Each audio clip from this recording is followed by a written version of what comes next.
श्री राम चरणानुरागी आचार्य राज मिश्रा जी से धर्म, संस्कृति और एस्ट्रोलॉजी से संबंधित जानकारी के लिए हमारे YouTube चैनल मानस ज्योतिष ज्ञान को अभी सब्सक्राइब करें और बेल के बटन को क्लिक करें। जय श्री राम। बहुत स्वागत है आपका आपके अपने खास कार्यक्रम मानस ज्योतिष ज्ञान में। मैं हूं आप सभी के साथ आचार्य राज मिश्रा।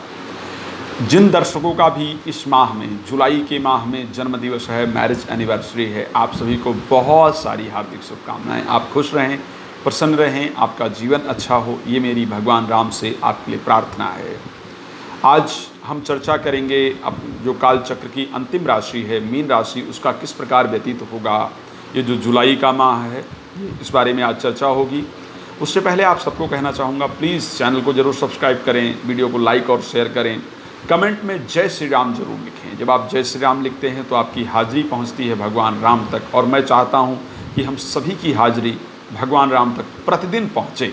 तो जय श्री राम का नारा जरूर लगाना है। चलिए आगे चलें, चर्चा करें मीन राशि के लिए कैसा व्यतीत होगा ये जुलाई का महीना। चर्चा करने से पहले किन दर्शकों की मीन राशि होती है ये जानना बहुत ज़रूरी है। मीन राशि के स्वामी हैं देवगुरु बृहस्पति।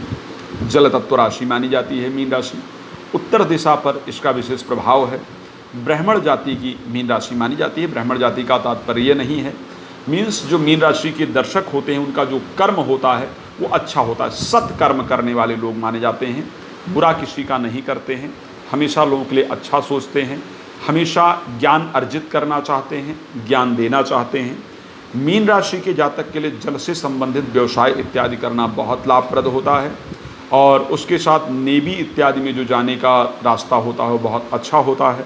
मत्स्य पालन इत्यादि का व्यवसाय, कंसल्टेंसी का व्यवसाय, जुडिशरी में जाने का रास्ता है, या बैंकिंग के क्षेत्र में जाने का जो रास्ता है, ये आपके लिए बहुत लाभप्रद होता है। इस विषय पर आप बहुत अच्छी चीज़ें प्राप्त कर सकते हैं। चलिए किस प्रकार का आपका ये माह व्यतीत होगा उससे पहले बता दें किसकी मीन राशि विशेष रूप से होती है।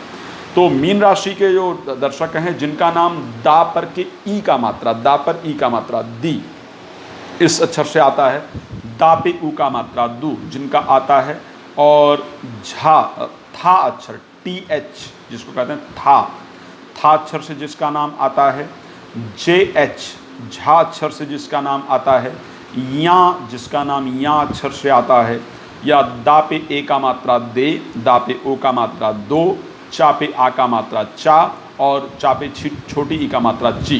ठीक है, ये नाम अक्षर यदि आपके पहले अक्षर में ये आता है तो निश्चित रूप से आप मीन राशि के जातक जातिका हैं।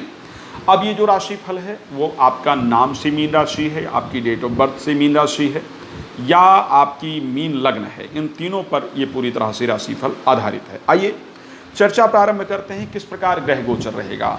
आपकी राशि स्वामी देवगुरु बृहस्पति अपने द्वादश भाव में गोचर करेंगे, यानी आपकी राशि से 12वें घर के अंतर्गत गोचर करेंगे, इनका जो गोचर होगा। और उसके साथ साथ शनि आपके शनि का जो गोचर होगा वो रहेगा आपसे एकादश भाव के अंतर्गत शनि का गोचर होगा। 9वें भाव में आपके केतु गोचर करेंगे। मंगल शुक्र 5वें भाव के अंतर्गत गोचर करेंगे। मास आरंभ में सूर्य का गोचर होगा आपके चतुर्थ भाव के अंतर्गत। मास आरंभ में बुध और राहु तृतीय भाव में गोचर करेंगे। 7 तारीख के बाद बुध का गोचर आपके चतुर्थ भाव में हो जाएगा। 25 तारीख के बाद पंचम भाव के अंतर्गत गोचर हो जाएगा। मंगल तारीख 20 तक आपके पंचम भाव में गोचर करेंगे, और 20 के बाद छठे भाव में गोचर करने चले जाएंगे। अब यहाँ पर सूर्य का जो गोचर रहेगा वो 16 तारीख तक करीब आपके चौथे भाव में होगा, और 16 तारीख के बाद उनका जो गोचर है वो पंचम भाव में चला जाएगा। क्या प्रभाव होगा इस माह, आइए इस पर चर्चा प्रारंभ करते हैं। सबसे पहले स्वास्थ्य की दृष्टि से अगर मैं देखूं तो जिस प्रकार का पिछला समय स्वास्थ्य के लिए आपके चला आ रहा है उसी प्रकार का स्वास्थ्य इस महीने भी आपका रहने वाला है। हॉस्पिटल्स के जो चक्कर है वो इस माह भी आपको लगाने पड़ेंगे।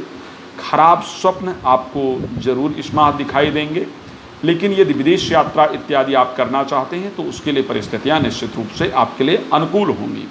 कोर्ट कचहरी में चल रहा मामला आपके पक्ष में आएगा, उसमें आपको इस माह लाभ की प्राप्ति मिलेगी, लेकिन स्वास्थ्य के लिए परिस्थितियां जैसा कि अच्छा नहीं चल रहा है, आगे भी इसी प्रकार का कंटिन्यू रहने वाला है। विदेश में नौकरी प्राप्त करना चाहते हैं या फॉरेन कंपनी में नौकरी के लिए अप्लाई करना चाहते हैं तो निश्चित रूप से उसमें आपको सफलता प्राप्त होगी। आपको उसके लिए ज़रूर प्रयास करना चाहिए। अब अगर हम आगे आएँ, जैसा कि सप्तमेश और चतुर्थेश बुध तृतीय भाव के अंतर्गत गोचर कर रहे हैं, तो इस माह जीवन साथी से रिश्ते सुधारने में आपका बहुत ज़्यादा समय व्यतीत होगा, उसकी आप बहुत कोशिश करेंगे। मैरिज नहीं हुई है तो उसके लिए आप बहुत ज़्यादा कोशिश करेंगे और मैरिज फिक्स भी हो जाएगी। इस माह किसी अलग प्रदेश में लड़का या लड़की देखने आप जरूर जाएंगे। जिन जातकों की शादी नहीं हुई है वो अलग प्रदेश में लड़का या लड़की, मतलब दूर का ट्रैवल जो है वो लड़का या लड़की देखने के लिए ज़रूर करने वाले हैं। ये संयोग इस माह आपके लिए दिख रहा है। अच्छा, भूमि 16 तारीख तक मकान से संबंधित यदि कोई कार्य है या वाहन लेने का विचार है तो इस पर विशेष सावधानी रखने की आवश्यकता है। चतुर्थ भाव में छठे भाव के स्वामी सूर्य गोचर करेंगे। कोई मकान इत्यादि जिसके बारे में आपको बहुत अच्छा बताया जाएगा, लेकिन उसकी सच्चाई कुछ और होगी, तो उसमें आपका धोखा प्राप्त होने का योग है। तो उस पर सावधानी पूर्वक आगे जरूर बढ़िएगा। जो मैं बता रहा हूँ इसको पेपर पेन लेकर के लिखते जाएं, ये बड़ा महत्वपूर्ण है आपके लिए। अगर ट्रांसफ़र के लिए आप अपनी कोशिश कर रहे हैं कि मेरा कहीं ट्रांसफ़र हो जाए, तो ट्रांसफ़र इस माह जरूर हो सकता है, उसका संयोग पूरी तरह से बन रहा है। जो दर्शक नौकरी परिवर्तित करने के लिए कोशिश कर रहे हैं, नौकरी में परिवर्तन का संयोग जरूर है। इस माह संतान की तरफ से कुछ ऐसे कार्य होंगे जिसको लेकर के मन बड़ा व्यथित रहेगा, मन बड़ा पीड़ित रहेगा। तारीख 20 तक तो संतान से बहुत ज़्यादा मुझे लगता है उलझने की आवश्यकता नहीं है, सावधानी रखने की आवश्यकता है। संतान को लेकर के इस माह आप परेशान रहने वाले ज़रूर हैं। जो लोग संतान की और उसके साथ दोस्तों से लड़ाई झगड़ा का जो संयोग है, मित्रों से लड़ाई झगड़ा का संयोग जरूर इस माह दिख रहा है। लेकिन तारीख 20 के बाद प्रेम संबंध में चल रही दूरियां खत्म होती हुई दिख रही हैं, यानी प्रेम संबंध में जो रुकावटें या दूरियां चल रही थी वो खत्म होती हुई दिख रही हैं। और 25 के बाद कुछ पुराने दोस्तों से मुलाकात का भी पूरा संयोग जरूर दिख रहा है। जिन नव दंपत्ति के घर में संतान नहीं है वो इस माह कोशिश ना करें। 20 तारीख तक यदि IVF इत्यादि का सहारा लेते हैं तो 20 तक आपको कोशिश करने की आवश्यकता नहीं है। जो महिलाएं प्रेग्नेंट हैं, लाल कपड़े नहीं धारण करेंगी, उससे आपको नुकसान होने का ज़्यादा संयोग है। गर्भ नष्ट होने तक का संयोग कहीं ना कहीं आपके लिए नज़र आ रहा है। ज़्यादा विलंब ना करते हुए अब मैं एक और स्पष्ट चीज़ करना चाहूँगा कि इस माह आपके लिए शुभ रंग कौन सा होगा। ब्लैक वैसे तो बहुत बेहतर नहीं मानते हैं लोग धर्म के आधार पर देखा जाए, लेकिन ब्लैक कलर आपके लिए बहुत फ़ायदेमंद होगा।